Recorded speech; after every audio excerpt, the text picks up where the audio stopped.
Hello everybody. How are you doing? This is Teacher Junior. Today, it's a good pleasure for me, guys. I'm gonna teach you a conversation between Jack and Maria. Son plaisir pour moi. Je dis à nous allons partager une conversation entre Jack et Marie. Moi, invite like vidéo sur le même. Partage à amis et puis abonner à la chaîne. I'm gonna take a break. I will be back.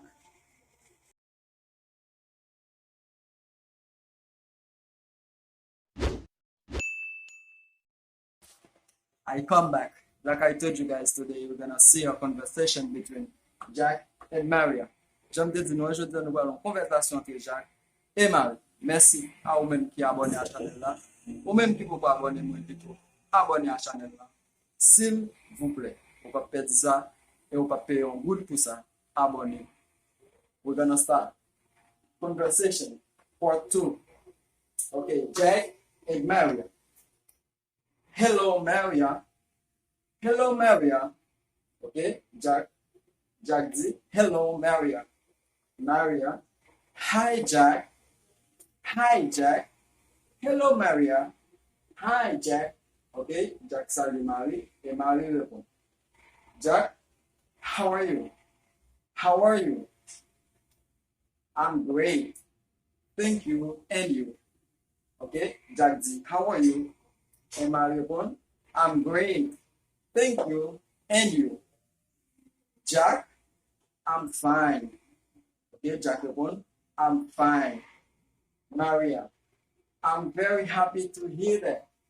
I'm very happy to hear that. Okay, Marie dit, I'm very happy to hear that. Jack, where are you going? Where are you going? Maria, I'm going to school. And you? I'm going to school. And you? Jack, I'm going to see my mother. I'm going to see my mother. Maria, what does she have? What does she have? She is sick. She has a fever. She's sick. She has a fever. Maria, oh my God, I'm sorry to hear that. Oh my God, I'm sorry to hear that. She has to see a doctor. Oh my God, I'm sorry to hear that. She has to see a doctor. Jack, you're right.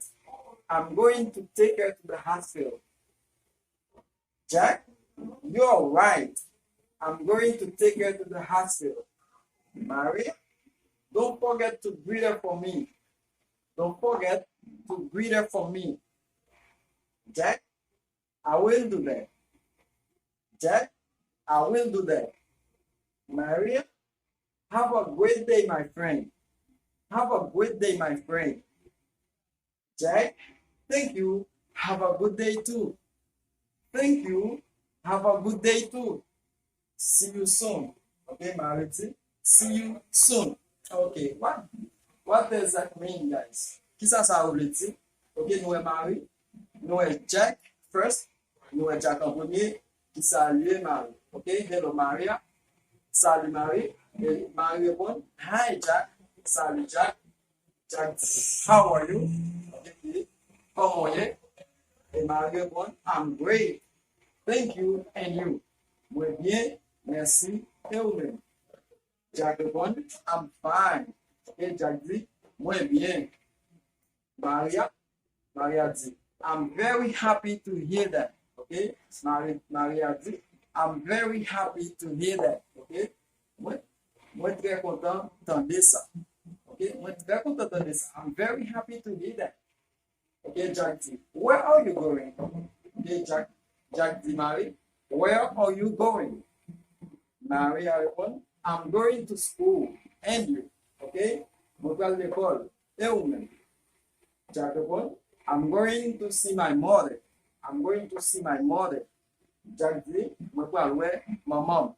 Ou même quand la vidéo, ouais, belle conversation, like, abonne. Okay? Let's keep on. On continue. I'm going to see my mother. Okay, Jack dit, moi vais aller maman. Maria répond, what does she have? What does she have? Qui ça le gagne? Qui ça le gagne? Jack répond, she's sick. She has a fever. Ok, Jack répond, lui malade. Il gagne une fièvre. Maria répond, oh my God, I'm sorry to hear that. She has to see a doctor. Ok, Marie dit, oh my God, ça veut dire, oh mon Dieu, moi désolé de ça. Il doit ouais mon médecin. Jack répond, you are right. I'm going to take her to the hospital. Ok, Jack dit, pour quelle raison? Donc, calmez l'hôpital. Ok, ouais, comme on dit, pour quelle raison? You are right. I'm going to take her to the hospital. Pour quelle raison? Donc, calmez l'hôpital. Maria dit, don't forget to greet her for me. Ok, don't forget to greet her for me. Pas oublier, saluer pour moi. Ok, pas oublier saluer pour moi. Don't forget to greet her for me. Jack répond, I will do that. I will do that. Et ça veut dire, m'a fait ça. Ok? M'a fait ça. Maria now, Maria a dit, have a good day, my friend. Have a good day, my friend. Ok? Passez une bonne journée, les amis. Ok? Have a good day, my friend. Passez une bonne journée, les amis. Et Jack répond, thank you. Have a good day too. Jack dit, merci. Passez une bonne journée too. Et puis Maria dit, see you soon. Ok? See you soon qui veut dire, n'après bientôt. If you like this course today, vous avez mes aujourd'hui. If you like it, give me a like. Share it with your friends, with your family. Okay? Don't be selfish. Que ne soyez pas égoïste. Partagez. Et même si vous pour en voir likely, vous pouvez abonner à la chaîne. De toute façon, vous ne pouvez pas perdre quel nom pour nous faire. Thank you for watching. I will be back soon. Thank you.